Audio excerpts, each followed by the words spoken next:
Bienvenidos a su programa Reescribiendo la Historia. Esta vez seguimos con la serie Nuevas tendencias en el pensamiento crítico y descolonización epistemológica. Para ello hemos traído al profesor Adiel Rodríguez Reyes, quien es investigador en el CIFU de la Facultad de Humanidades, que nos va a profundizar sobre estas nuevas tendencias justo después del cambio. Hola, bienvenidos al canal de YouTube de la Dirección de Tecnología Educativa. En esta dirección podrás encontrar toda la orientación que necesitas para mejorar los procesos de enseñanza-aprendizaje, la didáctica y la tecnología educativa necesarias para apoyarte en el aprendizaje de tus alumnos. Aquí podrás encontrar videos, producción radial, producción televisiva, investigaciones, cursos y capacitaciones, ya sea virtuales, en líneas o abiertos. Te invitamos a que te suscribas a nuestro canal y seas partícipe de cada una de las innovaciones que ponemos a tu disposición. Acompáñanos. Bienvenido, profesor Adiel, a Reescribiendo la Historia. Después de nuestro primer programa, donde hemos tenido un rotundo éxito, muchas llamadas, muchos comentarios sobre este tema fresco, son cosas que se tienen que estar discutiendo, que las personas que están en el mundo académico de las humanidades y las ciencias sociales tienen por fuerza que manejar y sobre todo los estudiantes aprender. En este programa vamos a continuar y a profundizar, ¿verdad?, sobre la temática, y también vamos a ver qué se está haciendo recientemente para que nuestros estudiantes y profesores estén al día en lo que acontece en el mundo académico. ¿Qué están haciendo las nuevas generaciones y qué podemos hablar de estas personas que están escribiendo, que están haciendo la diferencia sobre estos enfoques, ¿verdad?, en América Latina, profesor? Sí, gracias nuevamente por la invitación. Las nuevas generaciones están haciendo un trabajo que ya se está haciendo visible y se pueden conocer como la red de pensamiento decolonial. En la red de pensamiento decolonial entran en juego varios aspectos, entre los cuales cabe destacar que se cuentan con un espacio que se llama Decrit Sur, que es un repositorio de revistas y libros que tratan de incorporar el pensamiento crítico y descolonial. En ese sentido, es muy importante rescatar que son nuevas generaciones, son jóvenes como tú y yo, y parten de un manifiesto. ¿Cuál es el manifiesto que ellos parten, siendo jóvenes? Es que no debe haber un divorcio entre el pensamiento crítico, descolonizador, inclusivo, con las prácticas concretas también que sean emancipadoras. En ese sentido, en The Script Sur se encuentran revistas que tratan de incorporar ese pensamiento y se hace visible, es de conocimiento, es de acceso libre y se puede acceder fácilmente. Entonces, la red de pensamiento crítico es una red de jóvenes, nuevas generaciones que ya han hecho conciencia de ese pensar crítico y descolonizador que ha iniciado con fuerza en este siglo XXI, pero que hay trabajos anteriores en el siglo pasado muy importantes que van desde muy diferentes autores como Martí o más recientemente Roberto Fernández Retamar, Enrique Dussel, etcétera, y quizás podamos hablar un poco más adelante de eso. Bien, profesor Adiel, esto tiene una fuerte influencia en nuestra juventud.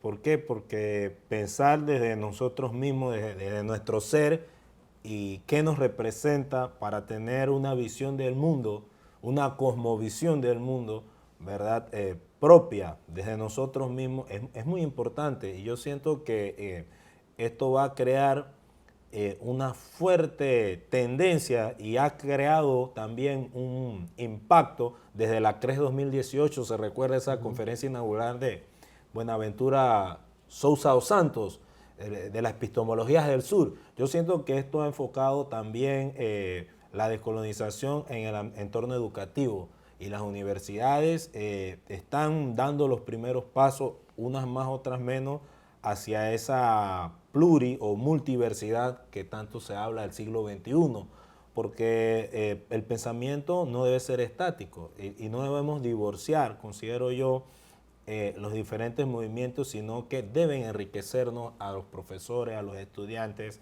¿verdad?, para nosotros generar una posición de vanguardia, de progreso, y usted lo ha dicho muy bien y quisiera hacer énfasis en que puntualice el sitio web, ¿no? Muy bien cómo se puede googlear y ubicar para que esos jóvenes profesores que quieran enfatizar al respecto puedan hallar estos repositorios muy importantes donde hay artículos de primera categoría de investigadores serios, jóvenes, que están trabajando al respecto. Si nos puede ahí dar los links o cómo lo podemos ubicar. Profesor. Uno, Red de Pensamiento Decolonial, se busca a sí mismo, y de ICRIT-Sur.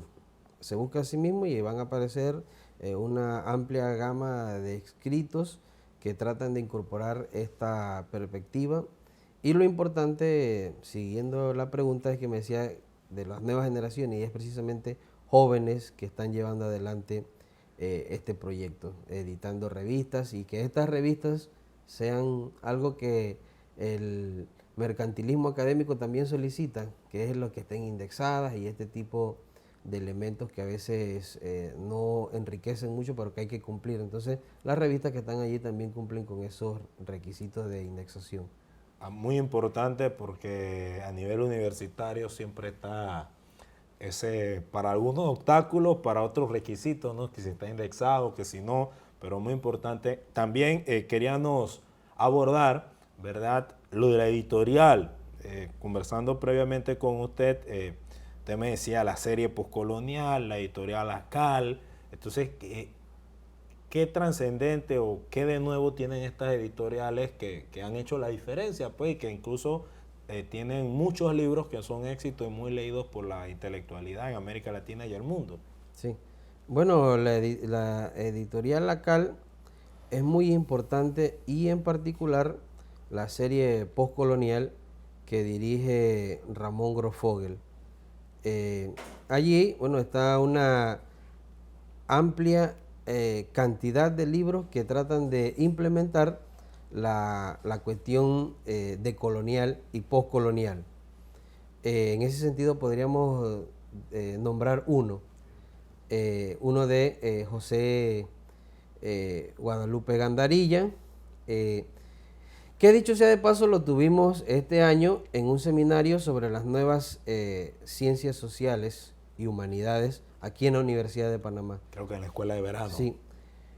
Entonces, como pudimos percatar, Gandarilla es uno de los hombres más ilustrados del siglo XXI y uno de los pensadores no solamente latinoamericanos, sino que tiene un impacto, por lo menos en Iberoamérica, importantísimo. Pues una mente brillante, una mente enciclopédica, y que uno de sus libros colectivo, porque el pensar decolonial es un proyecto colectivo, pues no se hace en solitario.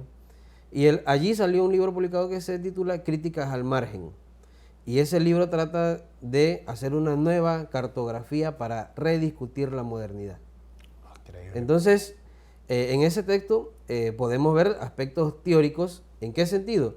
En que si queremos entender la modernidad, tenemos que por lo menos estudiar los últimos 500 años.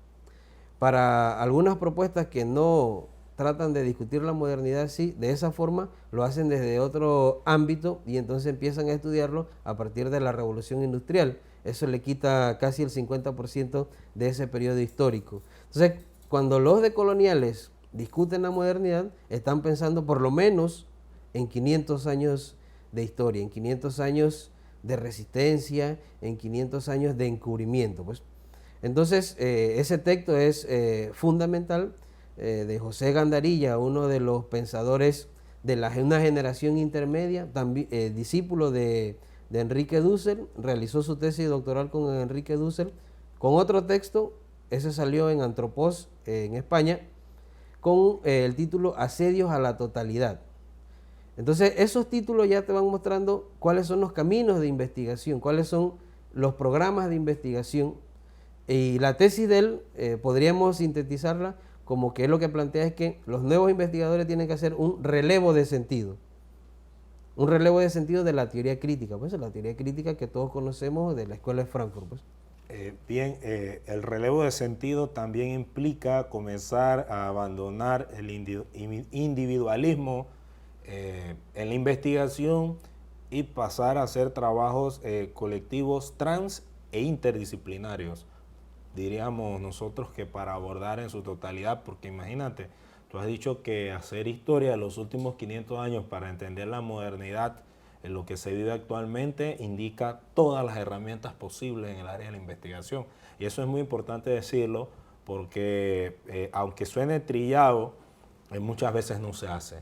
Entonces nosotros tenemos que como jóvenes investigadores y para el público pues que va en el entorno universitario, que entender que entre más amplio sea el espectro y aborde más aristas y enfoques y se lea la base teórica, ¿no?, la epistemología adecuada, mejor va a ser el trabajo de investigación, y eso es muy importante y es una de las razones por las cuales grabamos estos programas.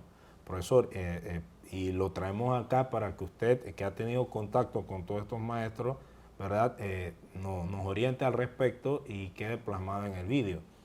Esto es muy importante que usted no lo crea porque los estudiantes ya están comenzando a manejar conceptos, ya están usándolo, ya están googleando, como decimos acá, la juventud, ya se están interesando por entenderse a sí mismos, por entender qué es la modernidad, por saber su pasado, qué son. Y eso es muy importante, profesor Adiel, que los estudiantes ya comiencen a cuestionarse y a ver de otras perspectivas las cosas.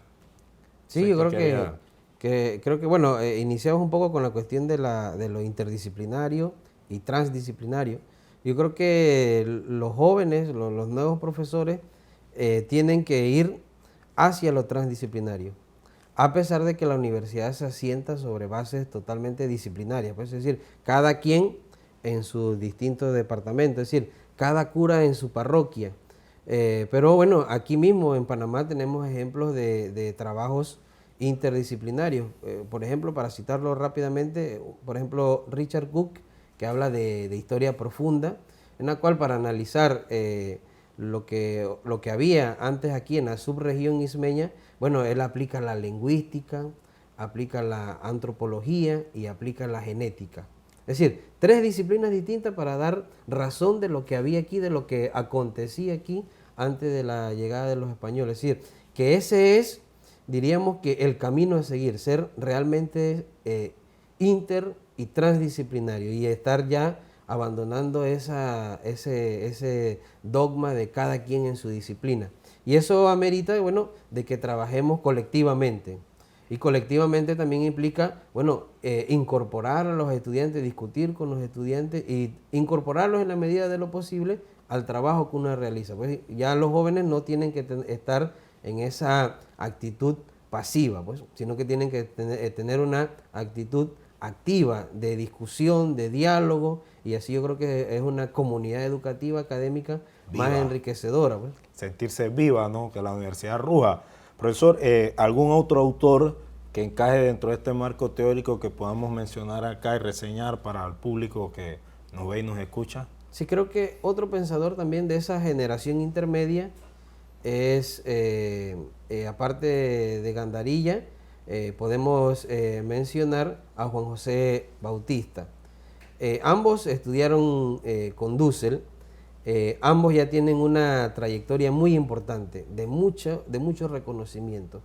Mencionabas a Boaventura Sousa Santos. Uno de los primeros que edita un libro de Boaventura Sousa Santos en México es Gandarilla. La epistemología del sur es editada por Gandarilla en el editorial Siglo XXI.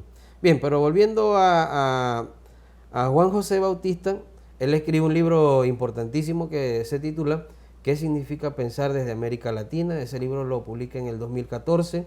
Ese libro gana el Premio Libertador al Pensamiento Crítico. Es como una versión del de Heidegger. Sí, sí, sí. Inicia incluso con parafraseando y dialogando con Heidegger, pues.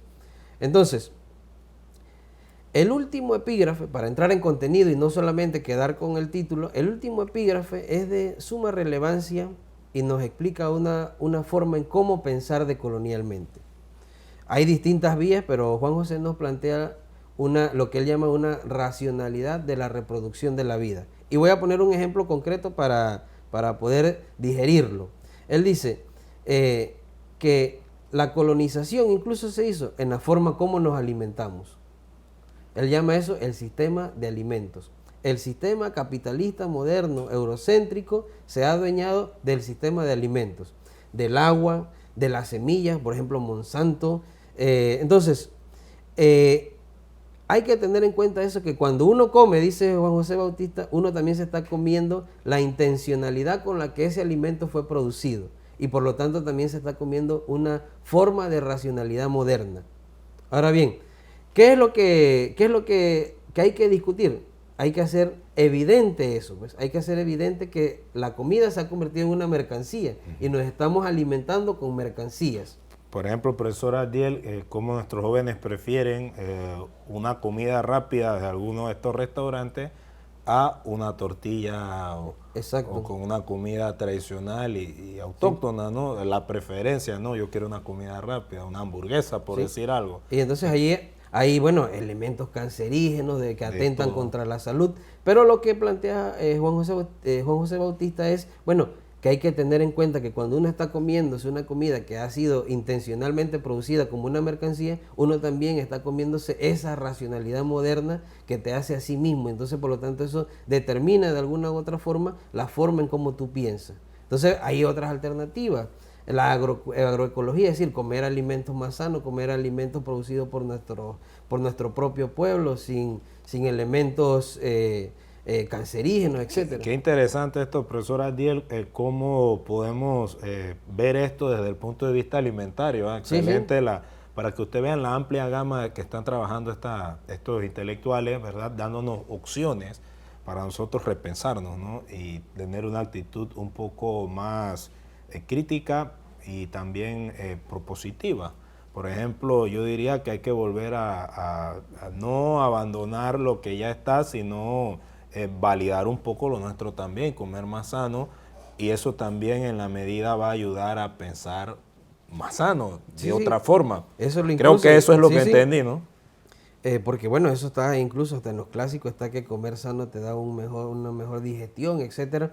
Pero lo que se plantea también Juan José Bautista es que uno está introduciendo una forma de racionalidad que está contenida en ese producto que fue producido con una intencionalidad mercantil. Correcto. Lo otro es, otro texto de suma importancia es el fetichismo de la modernidad. En esa idea, es lo que está diciendo es que los pensadores, los académicos han agarrado a la modernidad eurocéntrica como un fetiche, pues. Y un fetiche uno lo ama, lo desea y por lo tanto lo quiere seguir reproduciendo.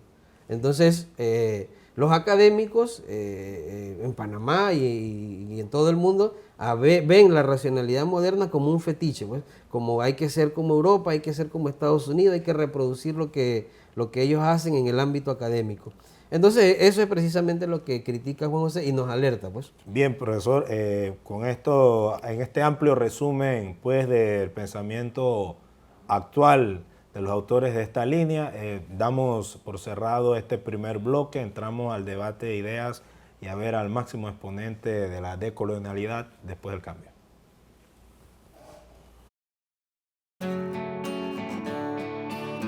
Fundada en 1935, la Universidad de Panamá es la primera institución de estudios superiores de Panamá.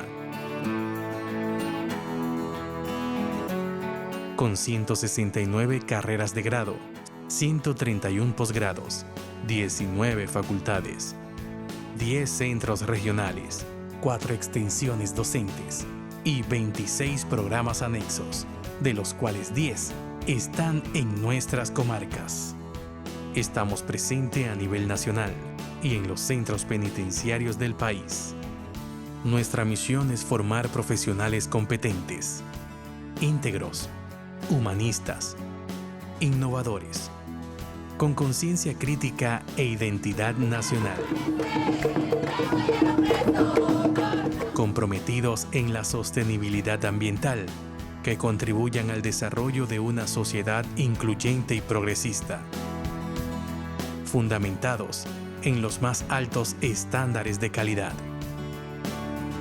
Nos visionamos como la principal institución de educación superior del país, líder en excelencia académica, basada en un alto perfil docente, investigación pertinente, internacionalización, desarrollo científico y tecnológico, con carreras debidamente acreditadas y referentes insoslayables para el desarrollo nacional. Somos la Universidad de Panamá.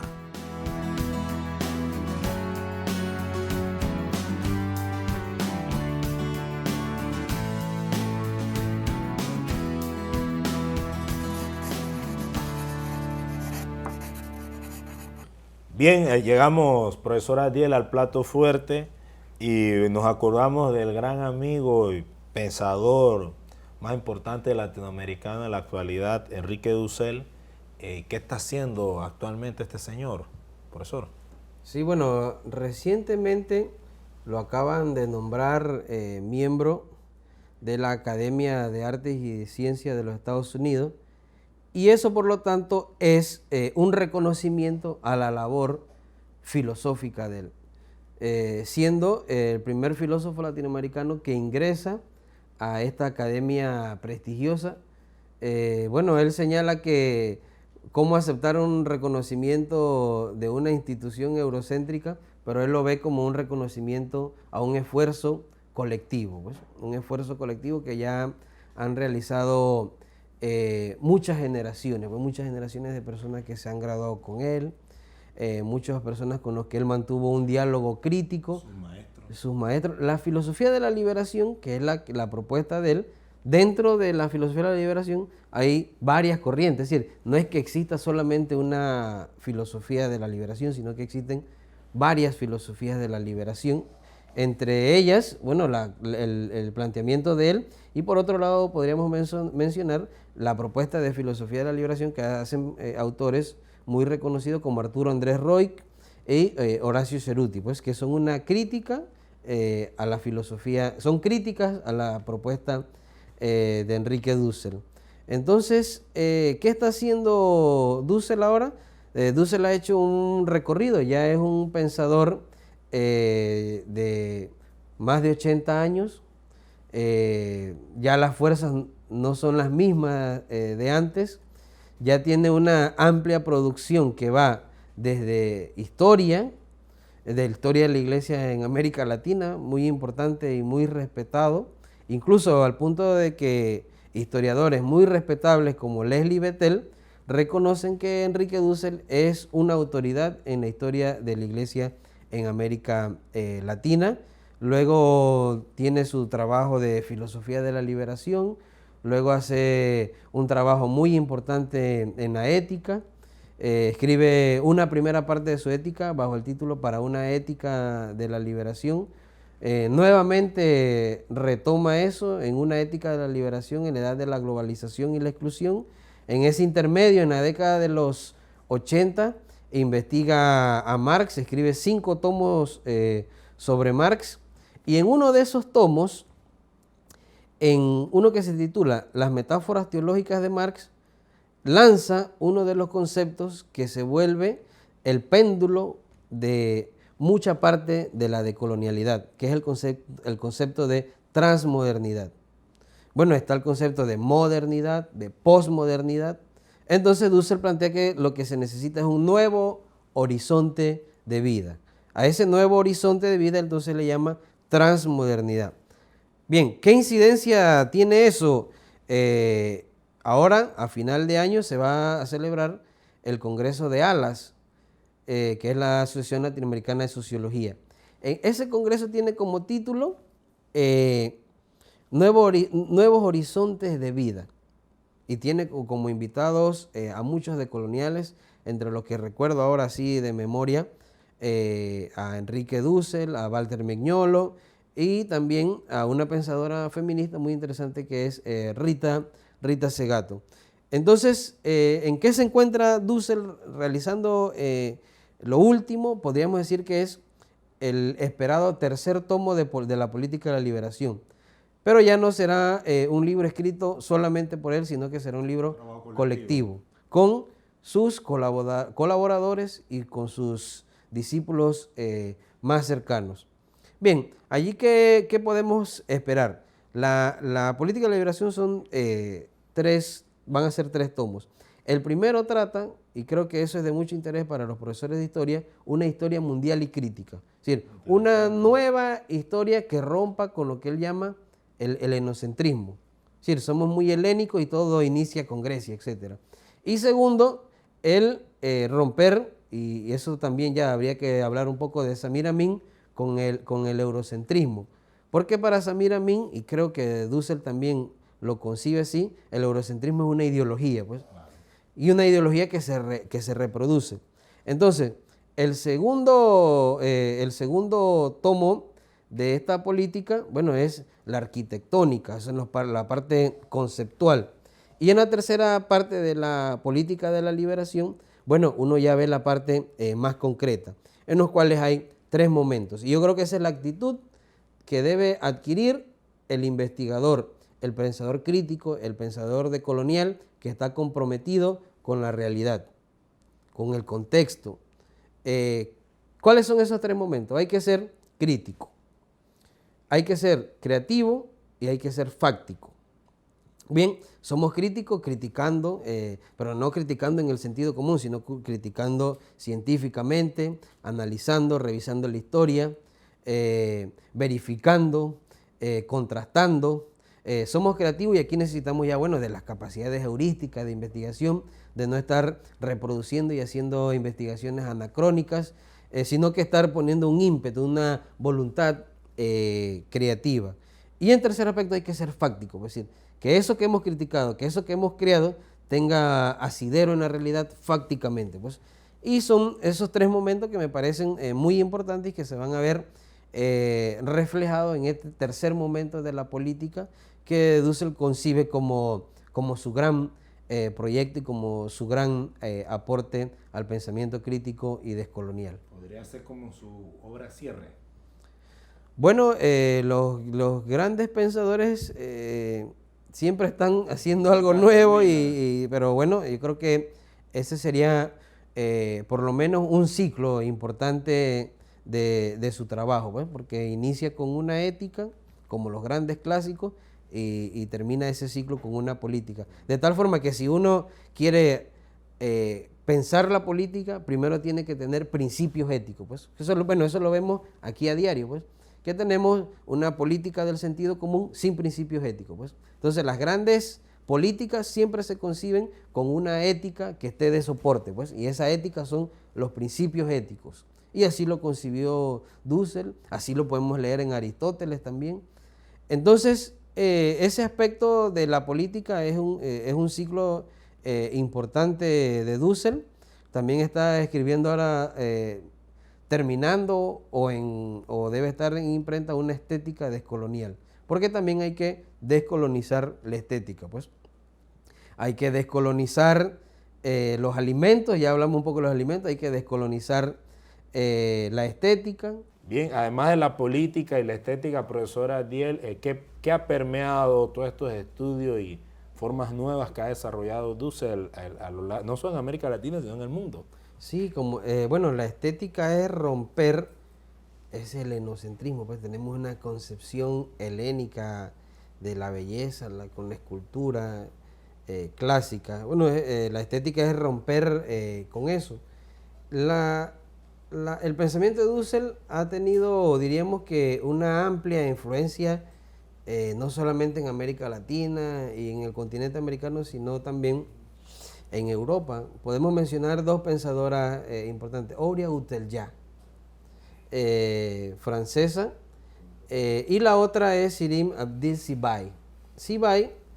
Shirin es muy importante porque ella plantea 2 conceptos y uno los plantea, pero hay que seguir trabajando sobre estos conceptos, ¿no? Uno es el imperio de la anulación del otro. Y lo otro, imperio de la anulación del otro. Y lo otro es que existe una cárcel epistémica existencial. Entonces, en la cárcel epistémica existencial, bueno, parece que todo lo que dice Occidente, todo lo que dice el eurocentrismo, es lo que decide, bueno, qué es lo que es, cómo uno está en el mundo, quién tiene la palabra. Bueno, y eso se ve, por ejemplo, ¿quiénes están de primero en los rankings mundiales de la universidad? Bueno, las universidades europeas y estadounidenses, porque son las que controlan eso de la cárcel epistémico existencial. Y la cuestión existencial es muy importante porque parte de una idea de Dussel, en la cual, y que también es de Frantz Fanon, que es la cuestión del no ser. Pues. Es decir, hay zonas del no ser en donde las personas no eran consideradas seres humanos. Pues. Eso se vio aquí en el encubrimiento de Abya Yala a partir de 1492, pero todavía hay personas que son consideradas o no se les respeta o no se les garantizan todos sus derechos porque están en zonas y son considerados no ser, pues, es decir, las zonas del no ser, y no se le considera como un ser humano, y por lo tanto no se le garantiza plenamente los derechos humanos. Pues. Y en la parte de la censura es muy importante. Sí, la parte de la censura es, bueno, como uno, bueno, estamos en un ámbito académico, entonces tenemos que visibilizar el pensamiento, y hago énfasis en eso, es que hay que pensar colectivamente, transdisciplinariamente, y hacer un trabajo colectivo, pues. Ya dejarse de estar reproduciendo eso, como decía, de cada cura en su parroquia, sino que hay que pensar, hay que hacer un diálogo, más que todo las generaciones nuevas, pues, porque ya nuestros vetustos maestros siguen reproduciendo los viejos problemas, las viejas rencillas, y uno no puede heredar esos problemas, sino que uno tiene que aprender lo más que se pueda de ello, pero impulsarnos con una nueva relación entre colegas, nueva relación entre las distintas disciplinas, y visibilizamos y rompemos la censura esa con los nuevos espacios, como lo que señalaba al principio, claro, de ICRIT Sur, la red de pensamiento decolonial, donde ya se cuentan con las herramientas bibliométricas en la cual podemos publicar las nuevas generaciones, cumpliendo con esos mismos requisitos, pues la evaluación de pares ciegos, de pares externos, de doble ciego, y entonces ya tenemos las herramientas indexadas que podemos visibilizar lo que estamos pensando. Pues sí, eso en Panamá es posible con un poco de esfuerzo, con un poco de voluntad. Es decir, de trabajar colectivamente de forma transdisciplinaria y de estar reproduciendo los viejos problemas que no nos permitieron avanzar en el campo de las ciencias sociales y las humanidades. Bien, el profesor Adiel, bajo esta profunda reflexión, le agradecemos su presencia. Gracias por escuchar y ver Reescribiendo la Historia. Será hasta el próximo programa. No se lo pierdan.